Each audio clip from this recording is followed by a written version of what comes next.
TTC. Il y avait 50 000 ordinateurs dans le monde en 1966. Il y a 1 milliard d'ordinateurs personnels en 2008 et la projection est de 2 milliards de machines en 2015.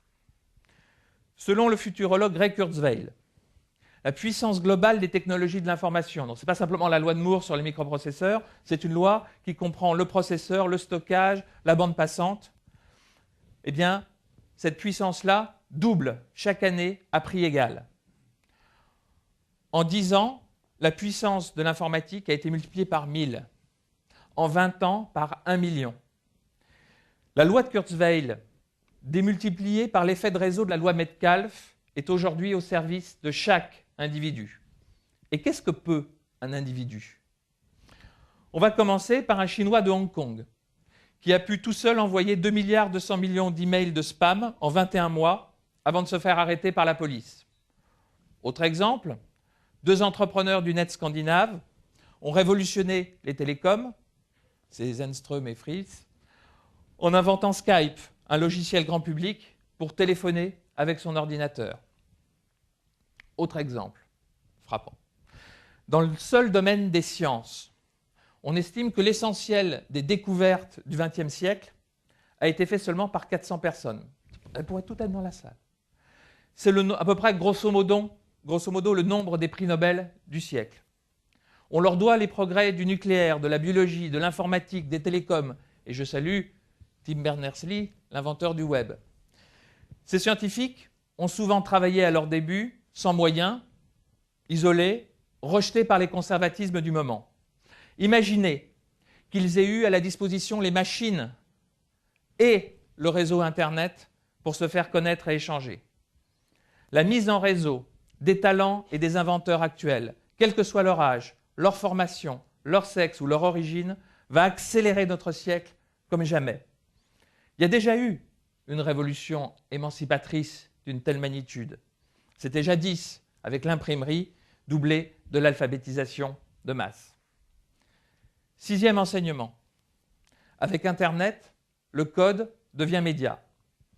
Le code informatique devient un service en ligne, comme sur le réseau, comme une page de résultats d'un moteur de recherche ou un site de webmail. Ce service en ligne, il y a plein de gens qui l'utilisent, qui vont le voir, donc il génère une audience. Et puis il y a de la publicité, c'est des liens commerciaux appropriés sur le côté. Donc on a donc un code qui génère un service, qui génère une audience, qui génère des recettes. C'est donc par définition un média. Google est par conséquent la première entreprise de médias au monde, mais ne produit pourtant aucun soi-disant contenu, mais que du code. Google, d'ailleurs, a aussi développé, avec sa régie de liens commerciaux, une autre forme de code, un code qui génère de l'argent. La combinaison du code devenu média et du code devenu cash fonde un nouveau modèle économique qui transforme tous les logiciels populaires en médias. Révolution, bien sûr, dans l'industrie du logiciel. Revenons au code devenu média. Skyrock.com, c'est le premier site des 15-24 ans en France. Pourtant, c'est un service qui ne produit aucun contenu propre, mais que du code. 7e enseignement, l'accès intégral pour tous. L'accès intégral pour publier, l'accès intégral pour consulter. Tout, presque, est maintenant tout le temps accessible pour tout le monde. Ce qui était jadis caché, trop loin, trop cher ou ignoré parce que trop marginal est maintenant pas plus loin qu'un clic. Ça a 2 conséquences. La première conséquence, c'est la longue queue, que des obsédés ont appelé la longue traîne, mais en fait c'est la longue queue. La longue queue, c'est un concept, la long tail en anglais, c'est un concept qui a été inventé par Chris Anderson et qui dit que la totalité de ce qui se vend rarement vend autant que ce qui se vend le plus. Alors qu'est-ce que ça veut dire? Jadis, ce qui intéressait une personne sur 10 000 n'existait pas dans le monde réel. Parce qu'il n'y avait pas de surface, ça coûtait trop cher de le stocker, de le vendre, c'est pas possible. Sur Internet, il y a 1 milliard de connectés solvables. Cela fait quand même, pour un client, pour un produit qui intéresserait une personne sur 10 000, 100 000 clients potentiels qui paient les frais de port. À ce moment-là, tout devient rentable, tous les catalogues peuvent être en ligne, le nombre de choix explose. Seconde conséquence, les nanoréseaux. Les individus qui ont en commun une situation, une idée, une expérience, un projet, un problème, se réseautent. Ces subcultures sont généralement sous le radar des médias traditionnels, mais prolifèrent sur Internet. Il y a déjà des millions de nanoréseaux. Alors, j'en ai quelques-uns en tête, comme ça, que j'ai vus. Les jongleurs de Moselle, les conducteurs sans points, les seniors profs de yoga, les collectionneurs de Pokémon, les motards gauchers, les défenseurs des poneys, les mamans de jumeaux, la 5e 7 du lycée Jacques Brel, les graphistes manga, les végétariens sans gluten, les accidentés des cabanes de jardin. Ça fait peur. Le groupement d'achat des cartes son, ensemble on est plus fort, les dentistes rugbymen, il y en a besoin, les pros du compost, les loveuses de Tom Cruise, les No Life, le club des codeurs C++, je comprends rien. Et la guilde des chevaliers pourpres, ils ont tous 13 ans, les flûtistes arthritiques, le malheur est partout, les surfeurs heavy metal, les fans de NTM, et le comité anti-soja, bien sûr, il y en a plusieurs. Avec les nanoréseaux, personne n'est seul sur Internet. Chacun trouvera au moins une personne qui pense exactement comme lui. Et tout le monde a raison, car chacun peut se créer une bulle où il ne reçoit que les informations qui renforcent son opinion. Ce qui fait qu'il n'y a plus de minoritaires sur Internet, car il n'y a plus de majorité. Avec l'accès intégral, on devient expert de ce qu'on veut en 5 minutes. Et on mélange allègrement le vrai, le faux et le n'importe quoi. Mais aussi, on peut devenir un expert vraiment expert. Et ainsi, une nouvelle génération d'experts influents apparaît. Andy Warhol disait que chacun serait un jour célèbre pendant 15 minutes.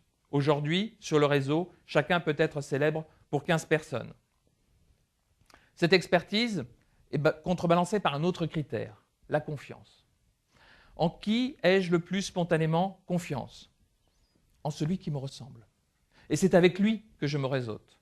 D'où le caractère fondamental du réseau social, car sur un réseau social, le lien, la confiance et l'influence sont synonymes. L'expert le plus influent est l'expert qui me ressemble.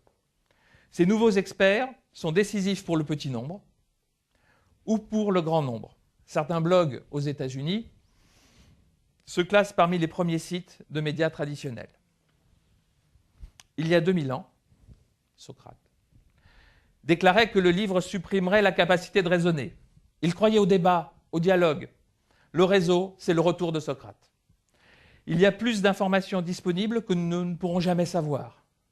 C'est une incitation supplémentaire pour échanger avec autrui et s'entraider pour retrouver l'information vraie et utile. Alors on va apprendre par des forums, par des blogs, par des sites collaboratifs. On apprend en comparant des conversations, en échangeant avec les autres. À l'avenir, il sera de plus en plus difficile de transmettre un message sans dialogue. Conséquence, toujours, de l'accès intégral pour tous, il n'y a plus sur le net de hiérarchie entre connaissances consensuelles, marginales, institutionnelles ou délirantes. Sur Internet, tout est vrai. On apprend, par exemple, c'est assez surpris, pas totalement étonné, que Marlboro est affilié au Ku Klux Klan, que le chiffre de l'apocalypse est caché dans les codes barres, si, et que les extraterrestres veillent au-dessus de la Maison Blanche. Vous ne les avez pas vus? Photoshop, ils ont effacé. Pour rappel, le taux d'imbéciles est incompressible, pas dans cette salle, y compris sur Internet. Ce qui fait que le réseau n'est pas un monde meilleur, c'est simplement un multiplicateur. Et ce que vous ne dites pas sur vous, c'est eux qui le diront à votre place. L'accès intégral, c'est aussi la mise en ligne de tout. Chaque internaute photographie, enregistre, scanne, filme. Notre vie privée est un souvenir. Le secret des entreprises comme des individus ne dure qu'un instant et tout devient public. Un abonné d'AOL veut se désabonner et la plateforme téléphonique l'en empêche par des techniques viles.